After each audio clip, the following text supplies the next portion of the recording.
Olá, eu sou a professora Joyce, da Secretaria Municipal de Barretos, professora de Língua Portuguesa. Sejam bem-vindos a mais essa videoaula. Na aula de hoje, nós vamos falar sobre escrever poemas. Escrever poemas. Nossa, quando a gente pede isso para o aluno, ele já quase arrepia. Parece que você está ofendendo a hora que você pede para escrever um poema. E a gente vai ver que não é uma coisa, um bicho de sete cabeças assim. E que pode, sim, ser muito legal e divertido. Vamos lá? Então, como nós podemos escrever um poema? O que o nosso poema precisa ter, então? O nosso poema, ele precisa ter basicamente esses ingredientes. O primeiro deles é leitura. Ninguém vai conseguir escrever um poema se ele não tem o hábito de ler poemas. Na nossa sociedade, hoje em dia, não se existe quase mais esse hábito da leitura do poema. E isso vai fazer total diferença. Aquela pessoa que lê bastante, ela produz melhor. Se ela lê, ela conhece, tem um conhecimento vasto sobre poema, ela vai conseguir produzir muito melhor, porque ela tem um repertório muito maior mental para construir aquilo que ela quer dizer, certo? Então, primeiro, leitura. Leitura sempre. A leitura faz uma grande diferença na vida de vocês, certo? Segundo, paciência. Poema não é assim, né? Tem gente que acha que poema é inspiração, que fecha os olhos, respira fundo e que vai. E que aí a hora que termina, nossa, meu poema está pronto. Não, poema é transpiração, é suor, é escrever, é apagar, é corrigir, é escrever de novo, né? Como é um texto curto, você tem mais tempo para você pensar naquilo que você vai dizer. Que outras formas você pode escrever para conseguir a intenção que você quer, certo? E coloca toda a emoção. Ah, poema é só de amor? Claro que não. Existem diversos temas que podem ser abordados no poema. E aí, mas ele tem que ter emoção, sentimento. Ele tem que despertar essa sensibilidade no leitor. E aí, então, se eu pego todos esses ingredientes, leitura, mais paciência, mais emoção, eu vou conseguir ter aí como resultado um ótimo poema. Bom, ritmo e sonoridade. Poema tem ritmo? Tem sonoridade? É claro que tem.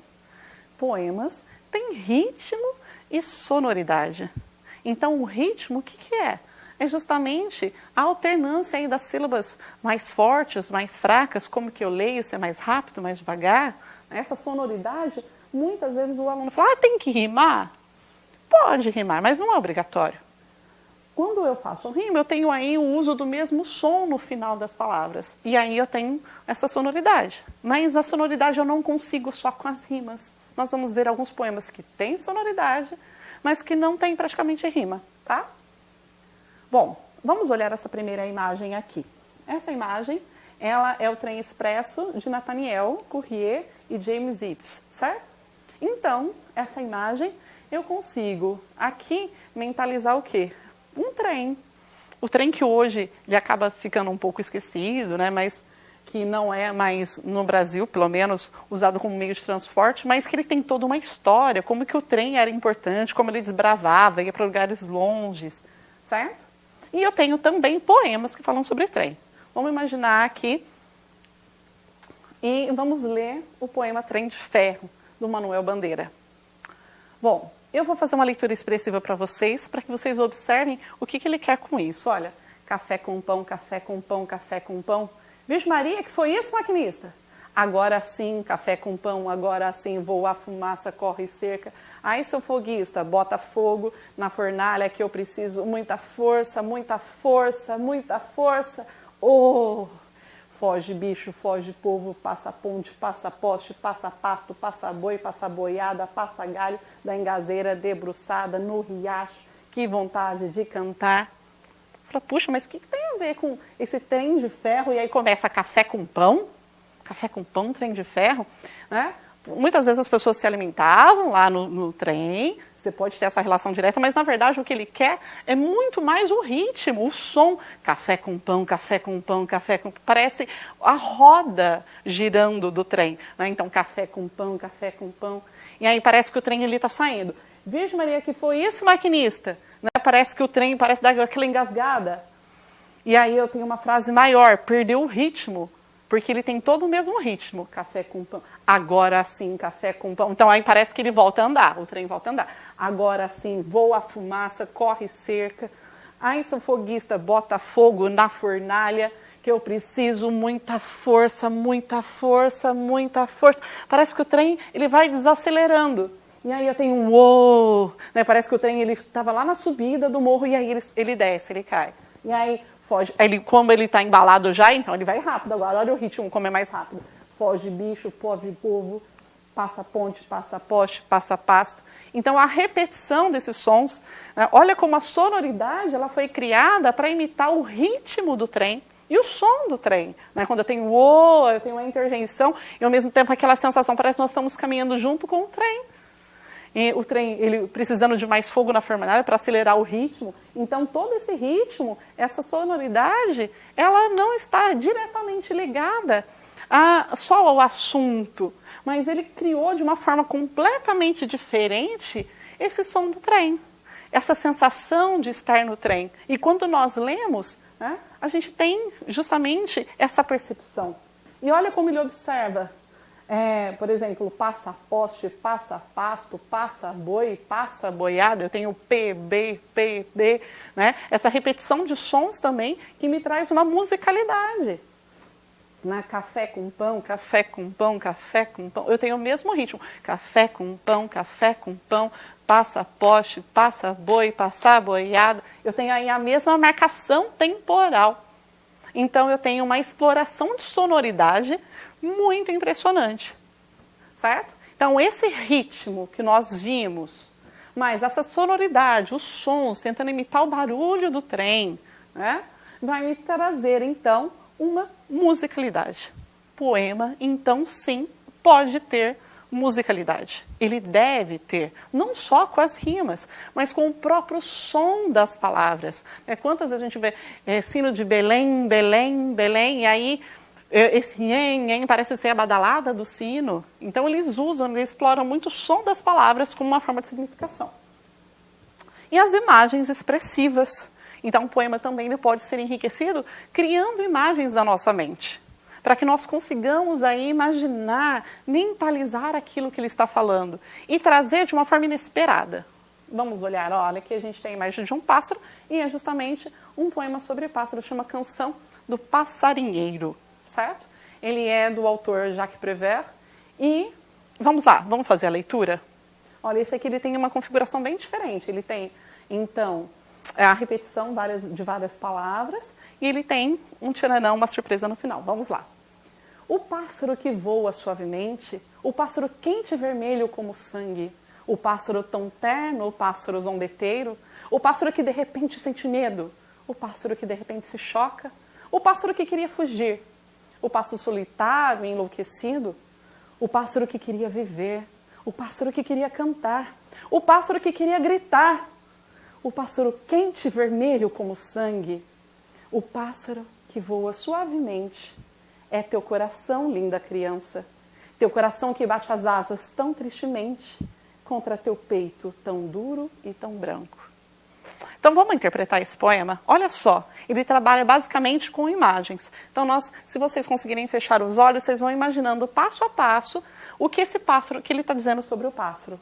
Então ele voa suavemente, calmo, né? O pássaro quente e vermelho como sangue. Então, é um pássaro vermelho, quente, com energia, com calor. Um pássaro terno, zombeteiro. Então, aquele danadinho, certo? O pássaro que, de repente, sente medo. O pássaro que, de repente, se choca. O pássaro que queria fugir, queria sair dali. Imagina ele preso numa gaiola. Né? O pássaro solitário, sozinho, mas, ao mesmo tempo, enlouquecido. O pássaro que queria viver. O pássaro que queria cantar. O pássaro que queria gritar. Então ele realmente está lá agitado, querendo sair dali, querendo sair daquela situação. O pássaro quente e vermelho como sangue. Ele retoma lá o segundo verso. O pássaro que voa suavemente. É o primeiro verso. E aí nós temos a surpresa. É o teu coração, linda criança. Ué, mas espera aí, não estava falando do pássaro? É uma criança, o meu coração. Então ele compara o tempo todo. Né? Se a princípio a gente está achando que ele está falando do pássaro, na verdade ele está falando do coração. Mas será que é o coração mesmo? É o teu coração, linda criança. Teu coração que bate as asas tão tristemente contra teu peito tão duro e tão branco. Então aqui o que ele diz? Como que a criança pode ser, o coração da criança pode ser o pássaro? O coração da criança pode ser o pássaro porque ele representa as sensações, a emoção, né? Como que a criança, às vezes, ela não consegue externalizar, ela não consegue mostrar aquilo que ela quer, os seus desejos, a sua vontade. Umas vezes ela se sente sozinha. Então, como que o coração dela, que representa todo o seu sentimento, às vezes ele tenta sair do peito, né? Às vezes o coração da gente dispara, mas não é só o coração físico, mas os sentimentos da criança. Por quê? Porque muitas vezes as crianças, principalmente na época em que foi produzido aqui, há mais de 100 anos, eu tenho aí a criança, ela não era ouvida, ela não tinha voz, ela não tinha vontade, ela não tinha querer. E aí, como que isso pode ser, lhe bate contra a vontade da criança? Por isso que é contra teu peito tão duro e tão branco. Por isso que ele bate as asas tão tristemente. Ela tem tanto para mostrar, tanto para significar, tanto para dizer e não consegue. Né? Graças a Deus a gente vive num mundo diferente, onde as crianças elas têm voz, elas têm opinião, elas têm sentimento, elas são ouvidas. Mas nessa época não, certo? Então, vamos praticar? Já que a gente falou tanto sobre o que é preciso para fazer um poema, que tal vocês fazerem um? Vamos lá? Aproveitem, né? Pegue uma folha de papel aí, vamos treinar, vamos praticar, vamos ver se a gente consegue fazer uma coisa legal. Eu tenho certeza que vocês vão arrasar. Ó. Então, primeira coisa, escolha o assunto. Sobre o que você quer falar, certo? Segundo, pense, o que eu quero dizer? Eu vou falar sobre esse assunto. E como eu vou dizer? Porque se eu disser exatamente como todas as pessoas, meu poema não vai ser diferente. Como que eu posso ter expressividade? Que palavras que eu posso juntar diferentes? Né? Como que eu posso fazer uma mensagem diferente que seja minha? Lembra-se de outras aulas quando a gente falou, nossa, um abraço amarelo, que o abraço não pode ser amarelo. Pensa que o pássaro é o teu coração, como que um pássaro pode ser o coração? Então, tente criar aí algo novo, diferente, só seu, tá? Crie imagens expressivas. Então, tenta criar imagens diferentes na mente de quem estiver lendo. Associe coisas diferentes que você geralmente não colocaria junto, tá? Capriche na sonoridade, no som das palavras. Se quiser fazer rima, faça rima. Capriche no ritmo, a leitura. Pensa, aquele último poema, como que ele garantiu o ritmo? Era repetindo.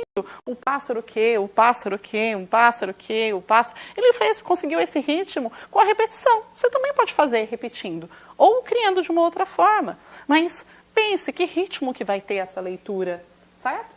E, por fim, escolha um título. Coloca um título também que seja diferente, chamativo, que diga aquilo que você quer transmitir e, com certeza, vocês vão arrasar. Então, essa aqui foi a nossa aula de hoje. Espero que vocês tenham gostado e a gente se vê numa próxima aula.